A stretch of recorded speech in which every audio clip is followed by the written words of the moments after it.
Alright guys, so in this video we're going to create a new component. We're going to create our navbar component, and we're going to look at props as well. So I'm going to clear up a bunch of this stuff within our main app component. We don't need this stuff right here. It was just to show you an example. We'll just put an H1 for now with hello.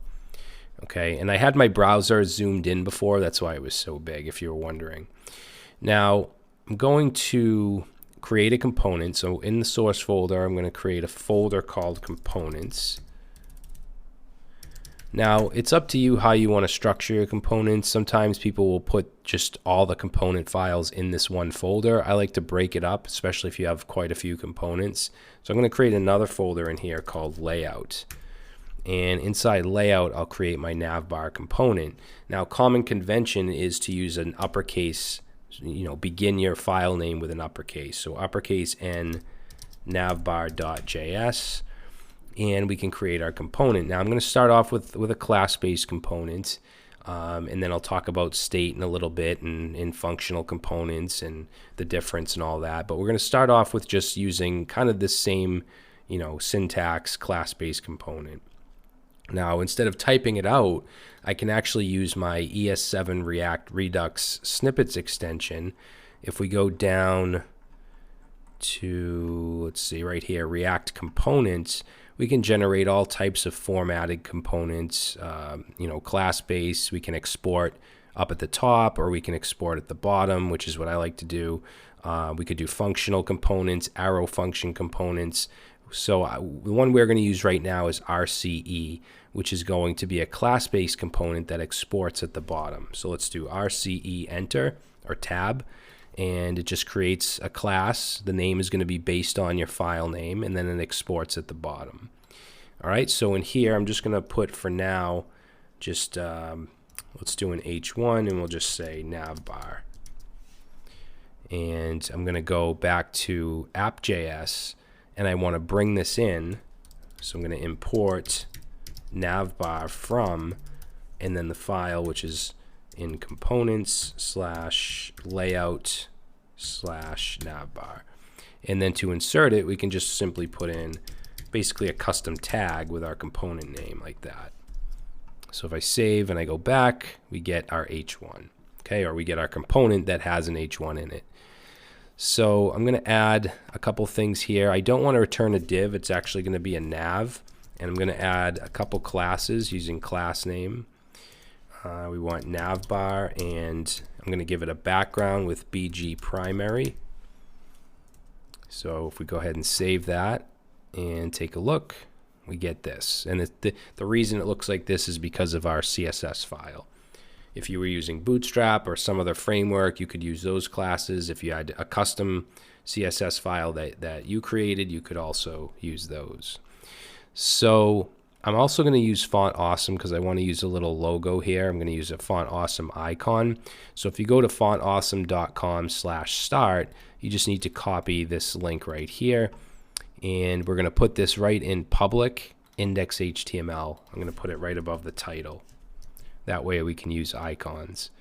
And right inside the H1, let's put that on a separate line here. And inside the H1, I'm going to put an I tag with the class of FAB and then FA-GitHub. And if I save that, let's actually put this, yeah. Okay, so if I save that, we go back, you can see we have the little GitHub icon with navbar. Now, I don't want to use navbar as my title. I could change it here, but I want to show you how to use props. Props are basically properties that you can pass into a component from outside. So in our app.js, where we have our navbar, we can pass in a prop, and I'm going to create one called title. And for the title, I'm just going to put GitHub Finder, which is the name of our application. So I'll save that, and it's not going to make any changes yet because we haven't used the prop that we passed in. In order to use it, okay, I want to go wherever I want to put it, which is right here, and I'm going to use my curly braces so I can put an expression here. And the way that inside of a class-based component that we access props is with this dot props, and then whatever the name of the prop in this case is, title. So if I save that and I go back, now you can see we get GitHub Finder. Okay, now I'm also going to use a prop for the icon. So I'm going to take this right here, this class name, and I'm going to pass it in as an icon prop, like that. And that way I can just take this, put some curly braces, and say this dot props dot icon. So if I save that, we get the same result. Now, what happens if we have our props right here, but we don't actually pass them in? Let's get rid of these for a second. So if we don't pass them in, we get nothing, and we may not want that. We might want something called default props, so something to show even if we don't pass anything in. So what we can do is in our navbar class, we can add above the render, we can say static default props, and we can set that to an object, and then whatever the props we want, like let's say title, and let's set this to GitHub Finder, and then let's set icon to FA-GitHub. So now, even though I didn't pass any props in, the default props should take over. So if we go back, you can see that that stuff is back. Now, whatever I pass in is going to overwrite these, right? So if I were to pass in a title of whatever, hello, and save, and I go back, that's going to overwrite the default props. Okay, but I'm just going to use the default props. So I'm not going to pass them in, but I'm going to give the developer the ability to change it by passing in an icon or a title, if that makes sense. All right, now in addition to default props, we have something called PropTypes. PropTypes are basically, it's basically type checking. It'll tell you if your prop should be a string or a number or an array or object or anything like that. So in order to use PropTypes, you want to bring it in. Now there's a shortcut we can use with our extension, which is IMPT, enter, and that's going to bring in PropTypes. And then the way that we declare these is down here. We can say static PropTypes, and then we have two props, title and icon. So let's say title. Now title is a string, so we want to say PropTypes. We want to use Pascal case here, and then say dot string, and let's say that it is required. Whoops, is required. Okay, and then we have our icon, which is also a string, so PropTypes dot string dot is required. All right, so if I save that, everything should still be okay. Let's open up our console here.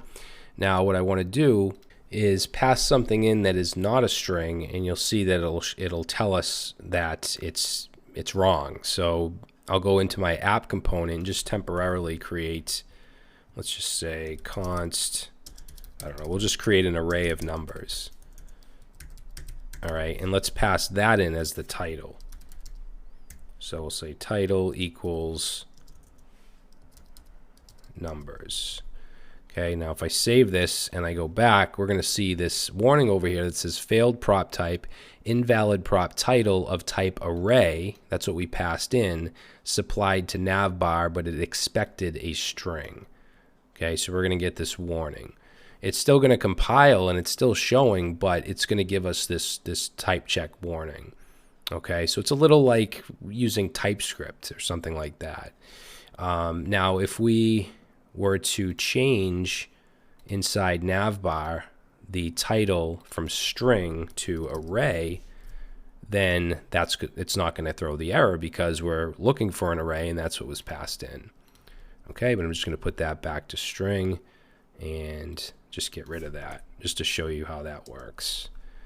All right, and since we have is required, I mean, we're not getting an error or a warning because we have default props, but if I were to get rid of, let's say, the title, and you'll see it'll actually show down here. Wait, numbers is never used. Oh, let's get rid of that. All right, so we'll save that. I guess it's not showing down here, but if we go to our console, you'll see that title is marked as required, but the value is undefined. Okay, so I mean, your application, of course, will work without using prop types, but you definitely want to, just to make your application more robust, so you know that things are the correct data type. Your props are the correct data type. Okay, and we'll be using prop types throughout the whole course. So that's it. We have our navbar components. Obviously, we don't have any links. All we're going to really have in this particular application for navbar links is the home page and the about page. But we'll get to that when we get to the React router. All right, thanks, guys. I will see you in the next video.